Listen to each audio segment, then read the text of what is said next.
How are you? I'm good. Okay, we'll get started. To start, can you tell me your full name? My name is Hannah Jung without an H at the end.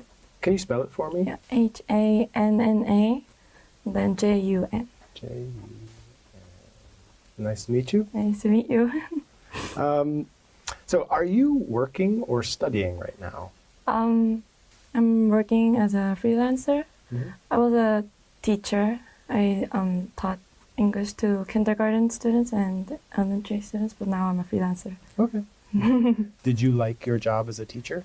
Yes, I loved it. Yeah. I love kindergarten students. They're just so cute. I love their random behaviors. They're Sure. just everywhere. Good. And what do you enjoy doing in your free time? I usually go for a walk. I really love walking. I walk for like three hours. I have a puppy, so I take him outside and just walk everywhere. Oh, what kind of puppy? Bichon. Bichon? Yes, really cute. Yeah, He's really yeah. cute. What is his name? Dewey. It's like Dewey. Ratatouille from the movie. That's nice. And but a few questions about your hometown. Mhm. So, what is your hometown? What is my hometown? Do you mean where I live? Yeah, where did you grow up? Oh, I lived in Incheon, Mhm. but I went to Canada for like 6 years. So I lived there, and then I came back, and then I went to America, and then I lived there for like 4 years, and then I came back. So, my hometown is Incheon, but Mhm. I was everywhere. Yeah, good. Yeah, that's still home. Yeah. Right? And thinking of Incheon Mhm. in your hometown, what do you like about it? I love people, so I think my hometown is near like department stores and there's a lot of people there. So I think being convenient to things that I can go and shop. Yeah. And how about, is there anything that you dislike about it? Not much. I like my hometown, but it's a busy city, so there's a lot of people. Sure. Yeah. Sure. And now we'll talk a little bit about shopping, which you mentioned. Yes. So do you like shopping? Yes, but I need to use less money. Good. And when you are shopping, do you compare prices before you buy things? If that product is really pretty, I just buy it. But if like it's over my amount, then I look at the price. Okay. And is it difficult for you to make choices when you shop? Yes, I can't choose. Why? Everything looks so pretty for me. I usually ask my friends or my mom, Mhm. take a picture and then send them, and then ask them if it's pretty, and then I buy it. Because if I can't choose, I just stay there for a lot of time. Mhm. So, yeah, I ask them usually. Okay, good. Yeah. And one more question. Mhm. Do you think expensive products are always better than cheaper ones?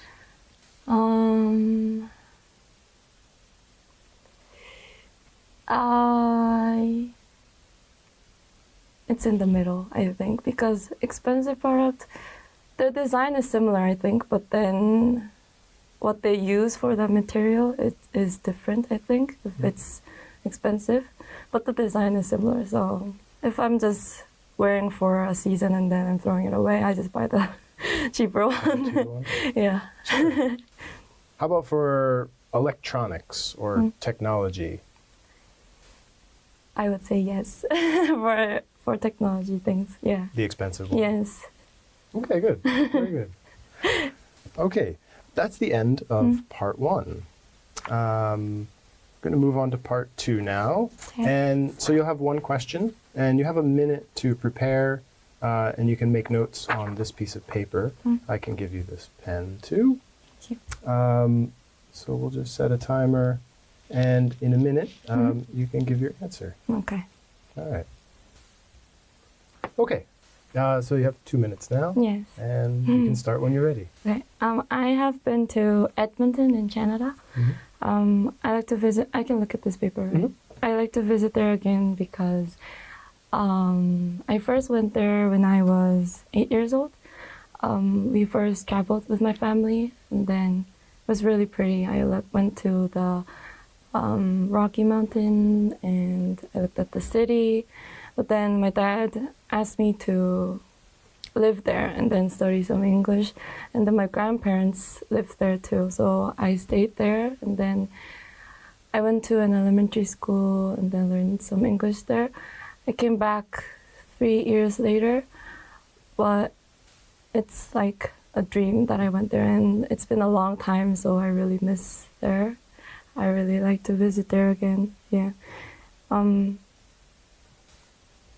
There's a amusement park called Galaxyland. It was Galaxy Park or something like that. I really want to go there again. And then there was a really big mall called WEM, West Edmonton Mall. I can still think of that. There was a submarine inside the mall. And then in Korea, it's really small. The malls are, even though they say it's really big, the malls are really small.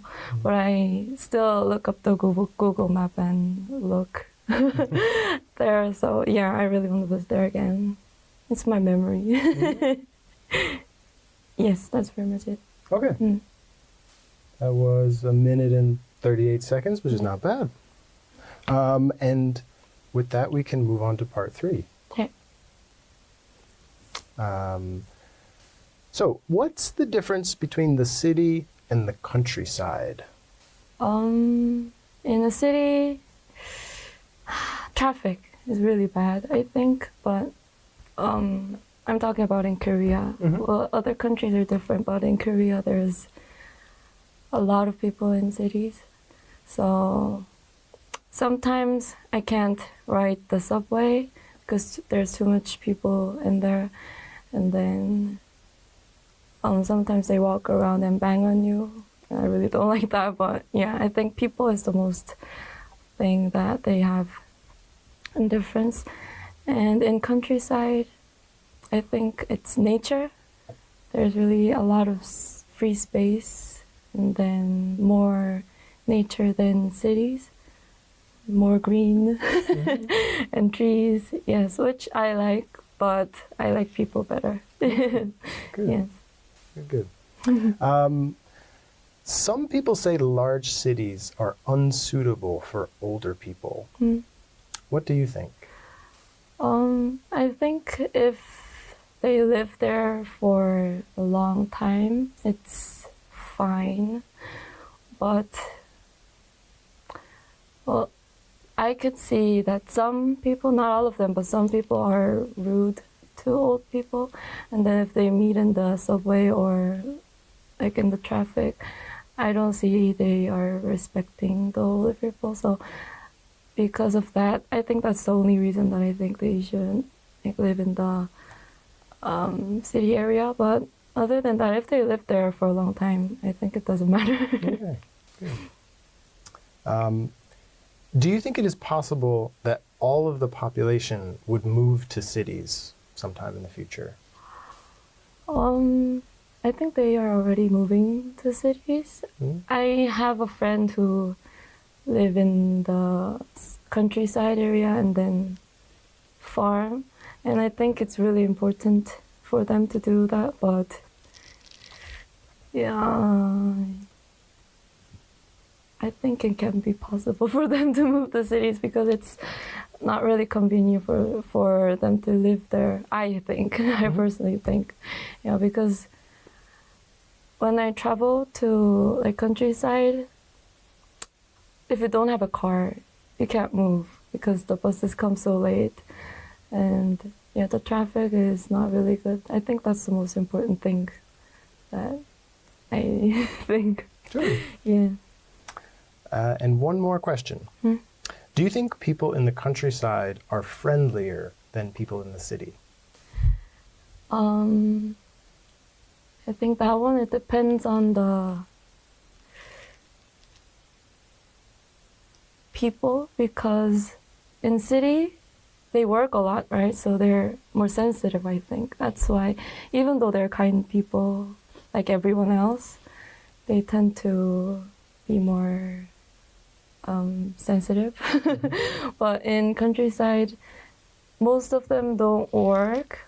Well, they do work, but they farm. So I think they have more free time than city people. I think that's why I think the countryside people is a little bit more kinder. Yeah. Okay, sure. Very nice, very nice. We can end there. Okay, really nice job. Oh, thank you.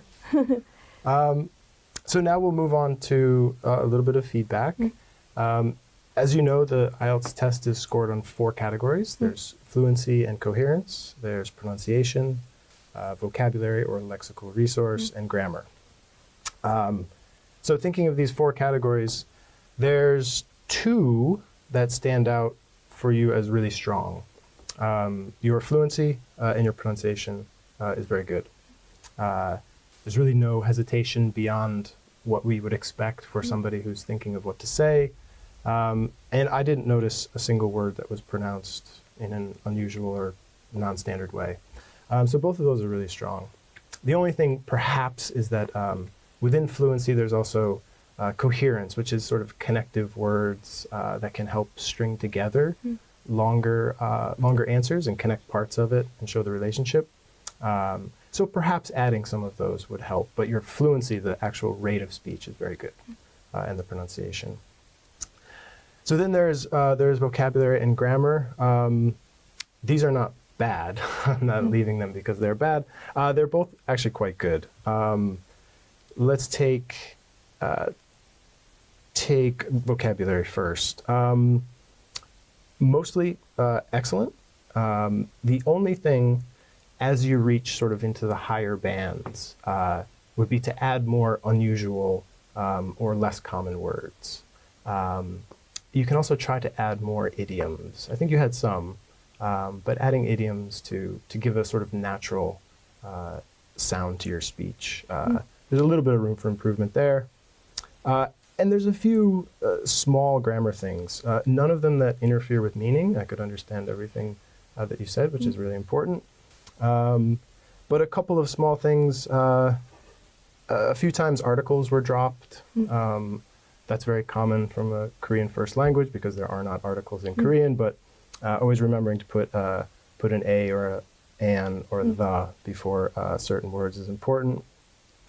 You had a lot of good use of the past tense in part 2 when you're describing experience, and that's good. A few small things around prepositions. I think as you're describing the train, you might have said people bang on you. The phrase there would be bang into you, sort of like colliding. And one error around too much and too many. I think you might have said too much people, but it would be too many people. But otherwise, honestly, really, really good.